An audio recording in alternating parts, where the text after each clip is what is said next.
Hola jóvenes, vamos a hablar entonces del aparato digestivo y hoy vamos a repasar el intestino delgado. Entonces vamos a describir las funciones del aparato del intestino delgado.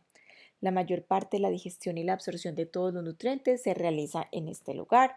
Ya sabemos que está formado por duodeno, yeyuno y por íleon. El intestino delgado mide más o menos 2,5 centímetros de diámetro y en una persona viva podríamos decir que tiene 3 metros de largo, pero cuando uno se muere en un cadáver, pues mide 6,5 metros de largo. Aquí tenemos entonces que este intestino delgado, tenemos aquí que tiene el duodeno, el yeyuno, aquí tenemos el duodeno, tenemos el yeyuno y tenemos el íleon. Y aquí vemos la amplificación de esta partecita donde les quiero mostrar que estos son los pliegues circulares y aquí tenemos las mismas 4 capas que tenemos en todo el aparato digestivo: la mucosa, la submucosa, la muscular externa y la serosa. Entonces voy a ponerlo aquí que se vea más grandecito. Importante entender que estas pliegues circulares no aumentan la superficie de absorción, al igual que las vellosidades que se ven aquí, y finalmente la microvellosidad, que es la puntica de la célula absortiva, ahorita la vamos a ver, es lo que me va a ampliar. Miren cómo se ve aquí de bonito las capas. Entonces aquí tenemos la mucosa, la submucosa, la capa muscular circular, la capa muscular longitudinal y aquí tenemos la serosa. Entonces aquí tenemos las mismas 4 capas que vemos acá: el epitelio, la lámina propia, las criptas del Lieberkühn, que tienen varios tipos de células, ahorita las vamos a ver. Tenemos aquí los nódulos linfoides y aquí tenemos la muscular de la mucosa. Vamos a tener aquí la submucosa y tenemos aquí la capa muscular circular y la capa muscular longitudinal. Fíjense que aquí ya no tenemos esta capa oblicua, que era la que podíamos observar en el estómago. Muy importante es que estas vellosidades, microvellosidades y los pliegues nos van a aumentar la superficie de absorción del intestino a 200 metros cuadrados, que es casi el tamaño de una cancha de tenis. Entonces es algo supremamente bonito, supremamente hermoso. Tenemos 4 tipos de células en esta región. Entonces aquí tenemos en la microvellosidad, mira aquí la puntica, ahorita vamos a hablar mucho de esto.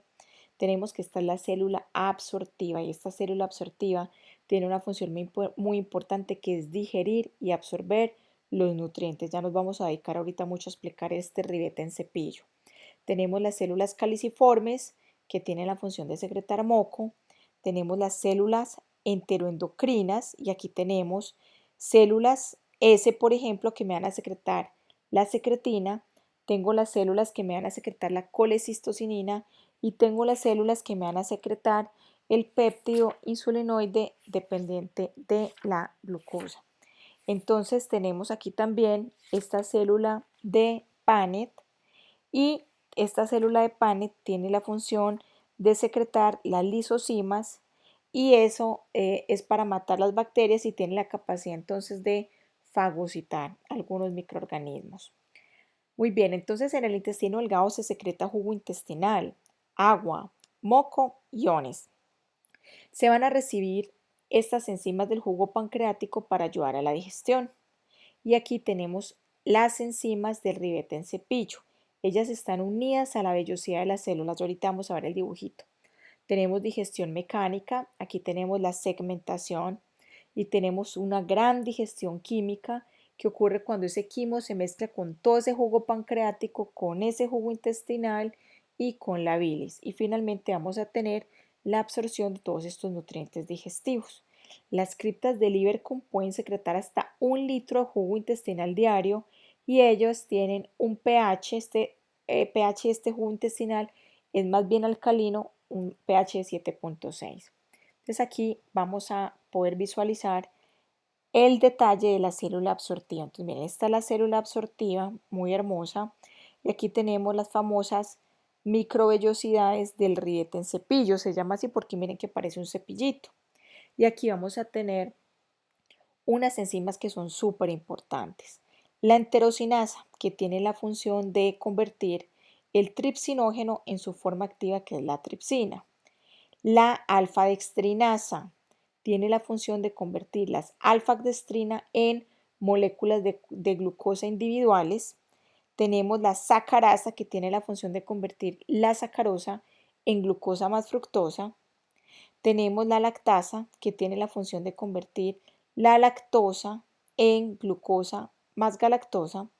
Tenemos la maltasa, que tiene la función de convertir la maltosa en dos moléculas de glucosa. Y tenemos, por ejemplo, la aminopeptidasa, que tiene la función de un péptido cortar ese extremo amino terminal, o si fuera la carboxipeptidasa, cortarías el extremo carboxilo. Tenemos la nucleosidasa y la fosfatasa, que tienen la función del nucleótido, pues cortarlo y que nos queden bases nitrogenadas, azúcares y fosfatos para que se pueda reciclar la mayor cantidad de cosas que se puedan y sea muy poquito lo que se pierda. Hablemos entonces de la segmentación. ¿Qué ocurre en el intestino delgado? Únicamente ocurre aquí en este intestino delgado. Esta segmentación es más rápida en el duodeno y más o menos es de 12 veces por minuto. En el ileón es de más lenta, 8 veces por minuto. Podemos hablar aquí también de un movimiento que se llama el complejo motor migratorio. Esta digestión mecánica hace que este movimiento sea un movimiento anterógrado. Inicia en la parte inferior del estómago y me va a alcanzar el ileón más o menos en 90 a 120 minutos. Cuando él llega ahí es que vuelve y se inicia otro complejo motor migratorio en el estómago. El quimo permanece en el intestino delgado más o menos durante unas 5 horas. La digestión de los hidratos de carbono. Entonces, cuando veamos esto en rojo, esto es lo que aparece en saliva y en verdecito es lo que ocurre en el intestino delgado. Recuerden que la amilasa salival se secreta en la saliva y la función es actuar sobre el almidón, una primer división que hay ahí. Hay algunos almidones no transformados en maltosa, maltotriosa y alfa-dextrinas gracias a la amilasa pancreática, o sea, ya se produjo en el páncreas, pero va a venir a actuar acá. Entonces vamos a tener que se van a poder transformar en estas cositas que yo estoy mostrando aquí, lo que les acabo de decir. Por ejemplo, la sacarasa, que la sacarosa se convierta en glucosa más fructosa, la lactasa, que la lactosa se convierta en glucosa más galactosa, es decir, que estos disacáridos se conviertan en monosacáridos. ¿Listo? Y aquí también tenemos este glucógeno. Entonces, lo único que no se va a poder absorber es la celulosa. ¿Por qué? La celulosa es fibra vegetal y esta celulosa no se puede absorber. Por esa razón es que utilizamos muchas veces la fibra o le recomendamos a las personas que quieren perder de peso que consuman mucha fibra porque el cuerpo consume mucha energía o gasta más bien mucha energía tratando de metabolizar esa celulosa, pero sabemos que él nunca lo va a lograr. Entonces es como poner el cuerpo a que trabaje y trabaje indirectamente para que queme energía, porque acuérdense que en esta parte química se quema mucha energía y eso nos sirve para bajar de peso. Estos disacáridos, que son la sacarosa, la lactosa y la maltosa, no se modifican hasta que llegan al intestino delgado. Entonces aquí hay una división parcial de ese almidón, pero estos disacáridos, llegan aquí y aquí es donde ellos se van a convertir en monosacáridos. Muy bien. Cuando hablamos de la intolerancia a la lactosa, esto es algo que se presenta cuando se ingiere leche o productos lácteos en personas que no toleran la lactosa. Si no lo toleran la lactosa es porque seguramente tienen deficiencia de esta enzima que es la lactasa. Mírenla. Si no hay lactasa, la lactosa que viene en esos alimentos no se puede metabolizar a glucosa y galactosa y entonces esta lactosa que acá, esto es lo que es osmóticamente activo, va a arrastrar agua, va a jalar agua y por eso es que vamos a tener diarrea. Muy bien, entonces ese líquido está quedando en las heces y por eso hay diarrea. Hay como entonces como esos disacáridos está quedando ahí, las bacterias muy felices están tratando de fermentar esa lactosa y eso produce gases.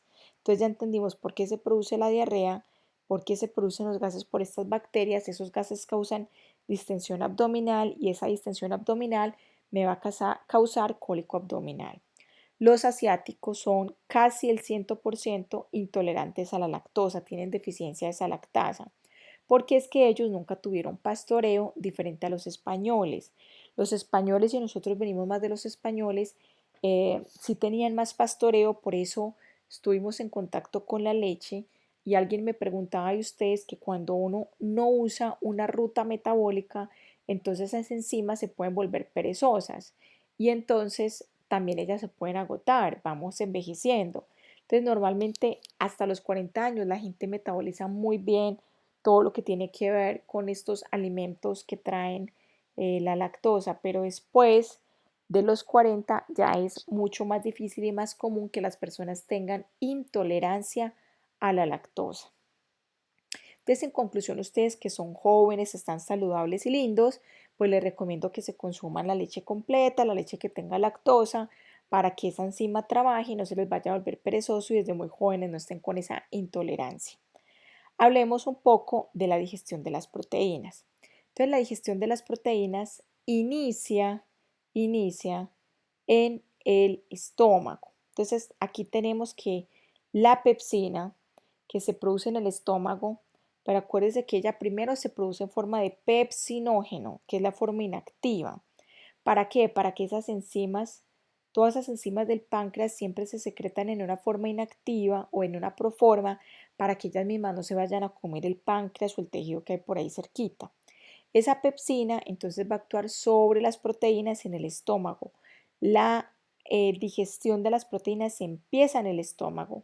La pepsina es una endopeptidasa, o sea que ella empieza partiendo esa proteína en la parte de adentro. Luego, en el intestino delgado, entonces la función es llevar estas proteínas a péptidos. Entonces aquí vamos a tener todas estas enzimas que ustedes ven acá. Por ejemplo, la enterocinasa, que me va a convertir el tripsinógeno en tripsina. Y aquí tenemos que tengo endopeptidasas, tripsina, quimotripsina y elastasa. Y tengo las exopeptidasas, que son las que me cortan los extremos, la carboxipeptidasa y la aminopeptidasa. Es decir, el resultado de esto es que yo necesito aminoácidos libres, dipéptidos y tripéptidos para que eso se pueda absorber. Quiero mostrarles en este dibujo cuáles son los sitios de rotura de los enlaces peptídicos por enzimas que digieren las proteínas. Por ejemplo, aquí podemos ver que estoy señalando que aquí tengo las endopeptidasas, o sea, en esta parte de adentro es donde van a romper ¿quién? Pepsina, tripsina, quimotripsina y elastasas, ellas están acá. Hombre, si este es el extremo amino, entonces aquí tiene que actuar la aminopeptidasa. Mire el extremo amino. Ah, este es el COH, el extremo carboxilo. Entonces aquí me va a actuar es la carboxipeptidasa. Muy bien, entonces así es que se tienen que partir las proteínas. Hablemos de la digestión de los lípidos. Esos triglicéridos, mira aquí tengo un triglicérido, 3 ácidos grasos más la molécula de glicerol. Esta primero empieza porque se secreta en la glándula lingual, se secreta lipasa lingual. Entonces, ¿qué pasa?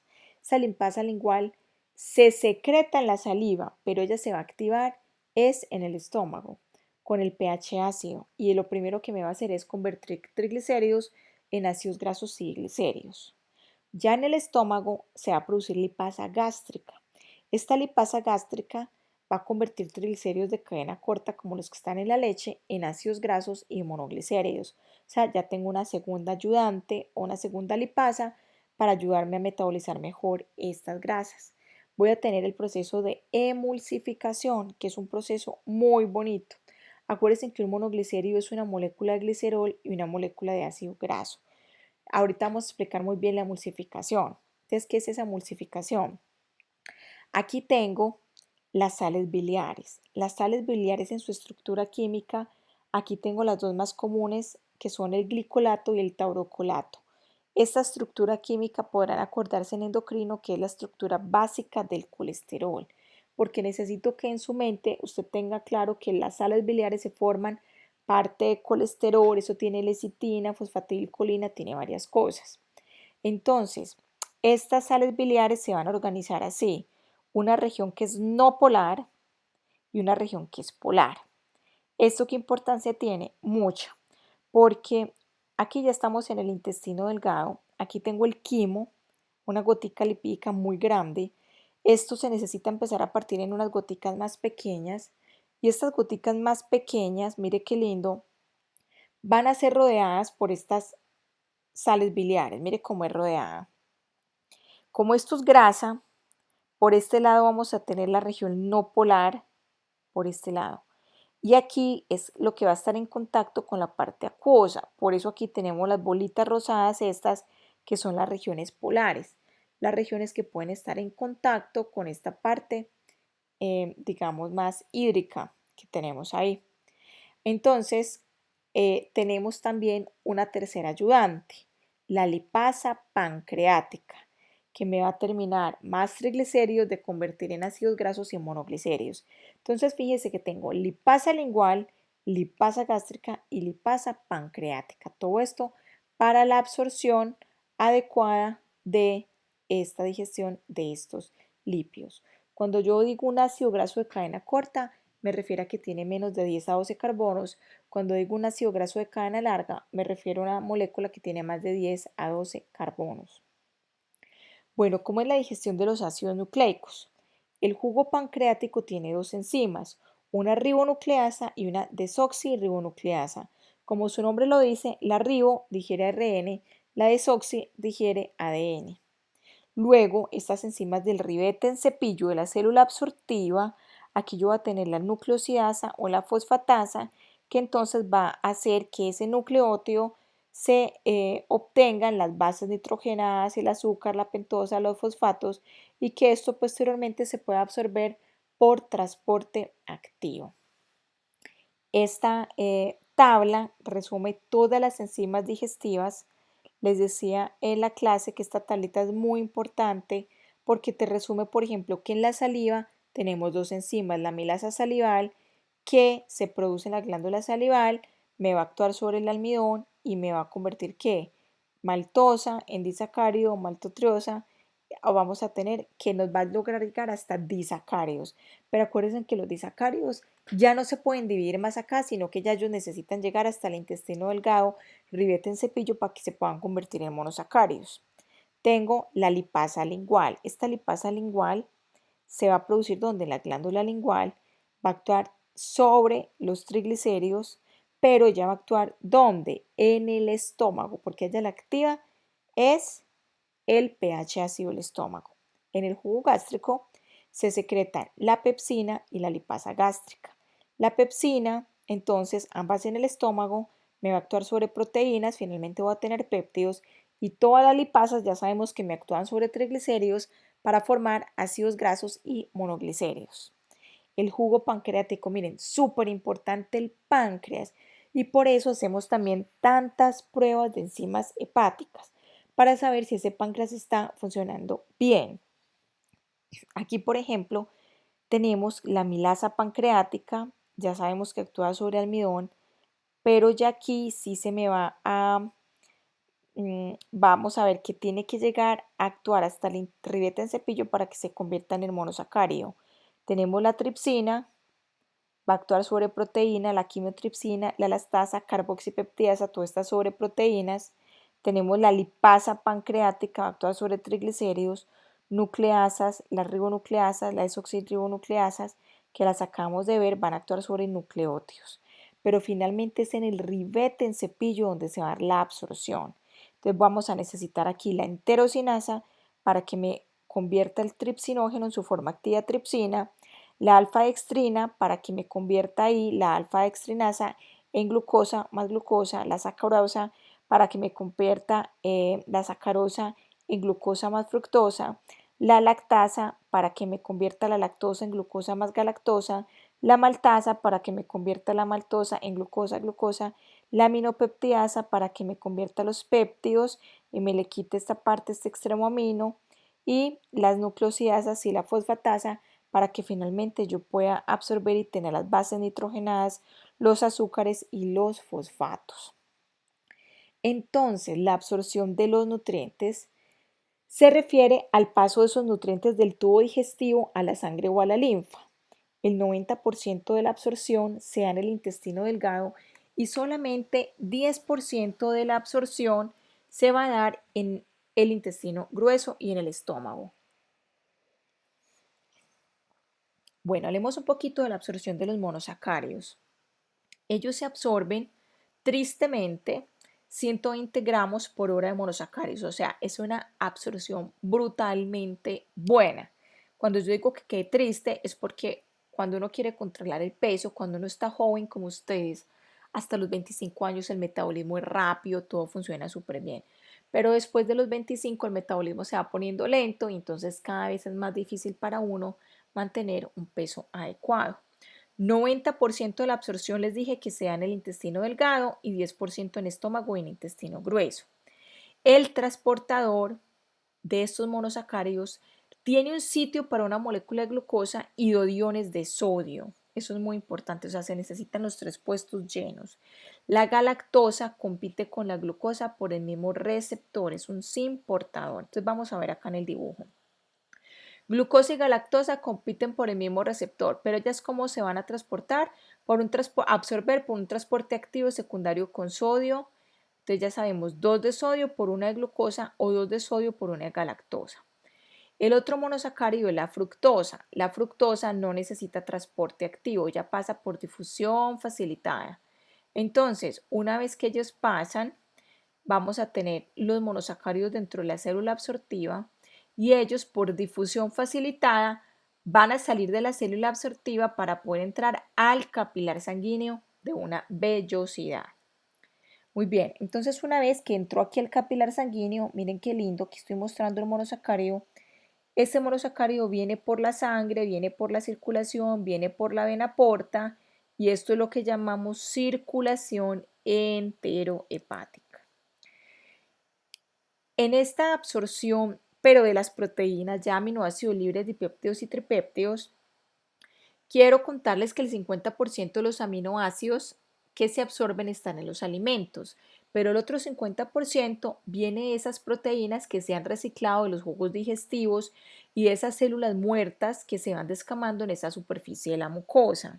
Entonces, normalmente se digiere y se absorbe el 95 a 98% de las proteínas que están en el intestino delgado. Entonces, fíjense que el intestino delgado es supremamente importante en la absorción. Aquí tenemos que yo puedo tener ahí en el intestino, puedo tener aminoácidos o dipéptidos o tripéptidos. En ambos yo necesito un transporte activo secundario. Si están con dipéptidos y tripéptidos, el transporte activo secundario es con hidrogeniones. Si son aminoácidos solitos, el transporte activo secundario es con sodio o difusión facilitada. Una vez estamos dentro de la célula absortiva, ya todo esto tiene que llegar a su mínima expresión. Estos dipéptidos y tripéptidos se parten y ya ellos se convierten en aminoácidos. Y como aminoácidos van a entrar al capilar sanguíneo de una vellosidad como por difusión facilitada. Y aquí tenemos entonces que una vez que entró al capilar, miren, entró al capital, qué lindo, viene por la circulación, vena porta, o sea que tenemos circulación enterohepática. Hablemos de los lípidos. Todos los lípidos se absorben por difusión simple. El 95% de los lípidos se absorben en el intestino delgado, pero los recién nacidos tienen una absorción un poquito menor porque ellos tienen menor producción de bilis porque todavía ese hígado está inmaduro. Entonces, si los adultos absorbemos normalmente 95%, un recién nacido absorbe más o menos 85%. Estas sales biliares del quimo intestinal que rodean esos ácidos grasos de cadena larga y a los monoglicéridos, esto es lo que forman las micelas que veíamos ahorita. Y esas micelas son importantes porque ellas son las que me transportan y llevan adentro también las vitaminas que se acumulan, que son las quedan, la K, la E, la D, la A, y también ahí adentro en las micelas viene el colesterol. Y el kilomicrón, entonces ya aprendimos que se forma dentro de esa célula absortiva, que es triglicérido más fosfolípido más colesterol, pero ese es muy grande. Entonces, ellos pasan por difusión simple, véalos acá, sean de larga o corticos, entran por difusión simple aquí se van a organizar en forma de triglicéridos, se forman como moléculas más grandes como kilomicrón, ya con el colesterol y con todo. Y para poder salir, esto tiene que salir por exocitosis.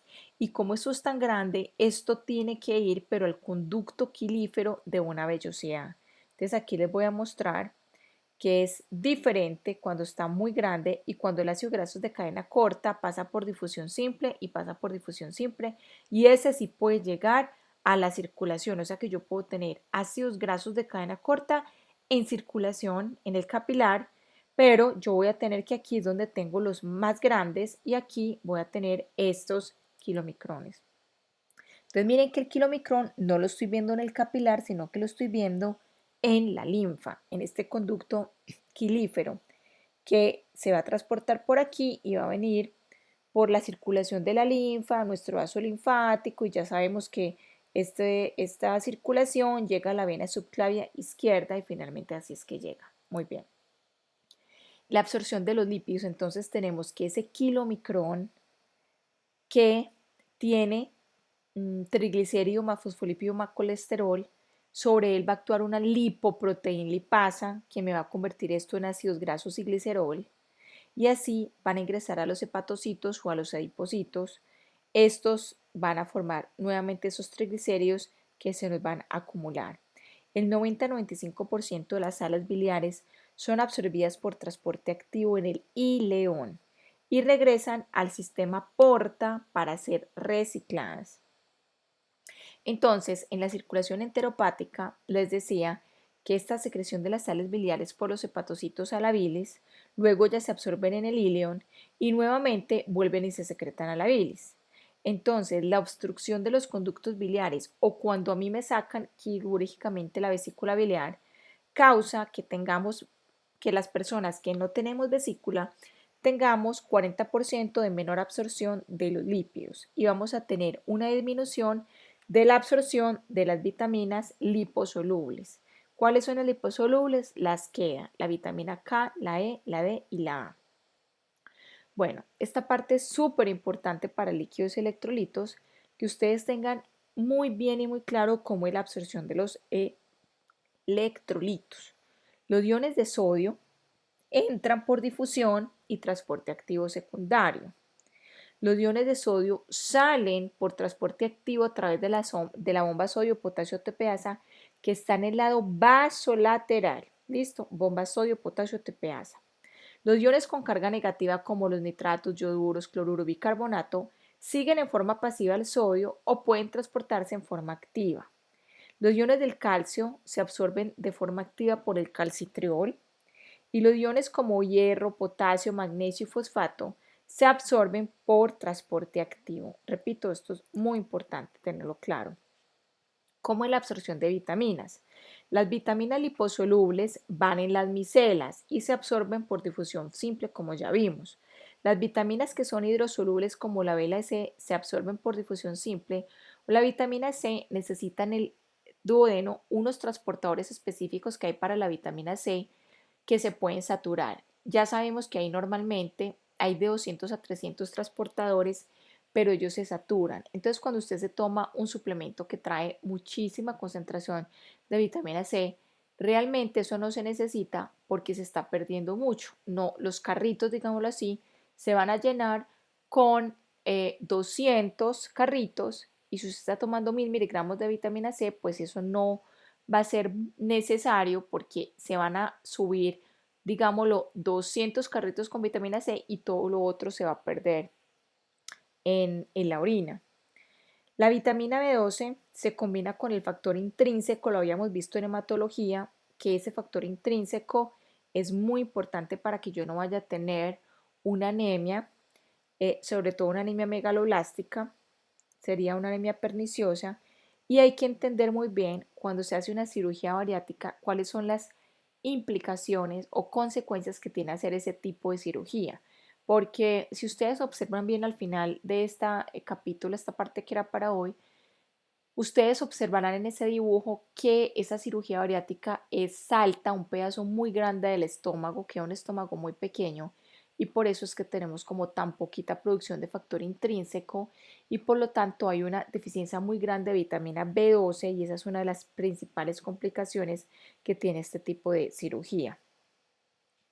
Muy bien, entonces todo esto es muy importante para entender bien cómo es esta absorción. Vamos a hablar un poquito de la absorción del agua. En la absorción del agua es importante hacer este resumencito general. La saliva, a ver, yo ingiero líquidos más o menos 2.3 litros al día. Uno debería ingerir por lo menos un tercio del peso de uno en agua. Si yo peso 60 kilos, yo debería ingerir 2 litros de agua. Si alguien pesa 90 kilos, debería ingerir en el día 3 litros entre agua, jugos, entre los líquidos que consumió. En este ejemplo, el ejemplo nos muestra que se ingirieron 2.3 litros. La saliva secreta 1 litro.